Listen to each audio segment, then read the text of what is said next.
చపాతీ, రోటీ, రైస్లోకి సూపర్ కాంబినేషన్గా డెలీషియస్గా restaurant style masala paneer అయితే ప్రిపేర్ చేసుకుందాం.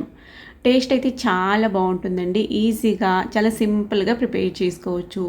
మనము రెస్టారెంట్లో తెచ్చుకోవడం కన్నా హెల్తీగా హైజీనిక్గా ఇంట్లో ప్రిపేర్ చేసుకొని తింటే హెల్త్కు బాగుంటుంది, టేస్ట్ కూడా సూపర్ వస్తుంది.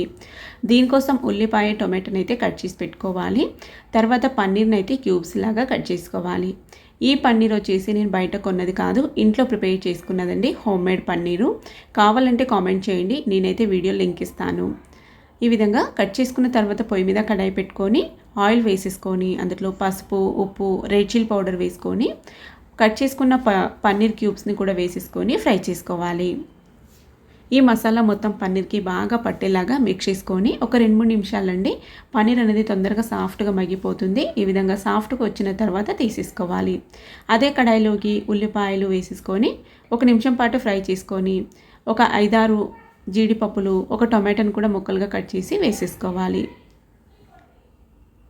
నేను ఇక్కడ ఇద్దరికి సరిపడా ప్రిపేర్ చేస్తున్నానండి. తక్కువ క్వాంటిటీలో ప్రిపేర్ చేస్తున్నారు. మీరు ప్రిపేర్ చేసే క్వాంటిటీని బట్టి జీడిపప్పు వేసుకోవాలి. ఫ్రై అయిన తర్వాత తీసేసుకొని అదే కడాయిలోకి కొద్దిగా బిర్యానీ ఆకు, అలాగే దాల్చిన చెక్క, పచ్చిమిర్చి చీలికలు, ఇంకా అన్ని స్పైసెస్ అయితే వేసుకోవాలి.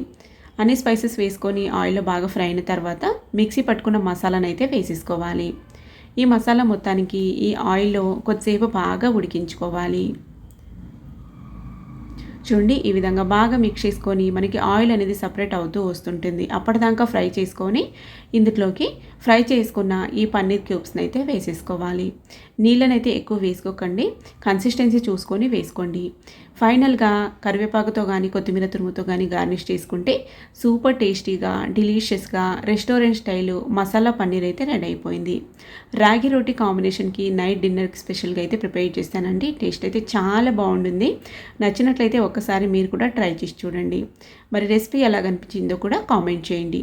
ఇలాంటి మరిన్ని హెల్తీ రెసిపీస్ కోసం మన ఛానల్ స్వీటీ కిచెన్ని సబ్స్క్రైబ్ చేసుకొని ఛానల్ అయితే ఫాలో అవ్వండి. ఈ రెసిపీ గురించి ఏమైనా డౌట్స్ ఉన్నా కూడా రండి కామెంట్ బాక్స్లో మాట్లాడుకుందాం. Thank you for watching. Bye.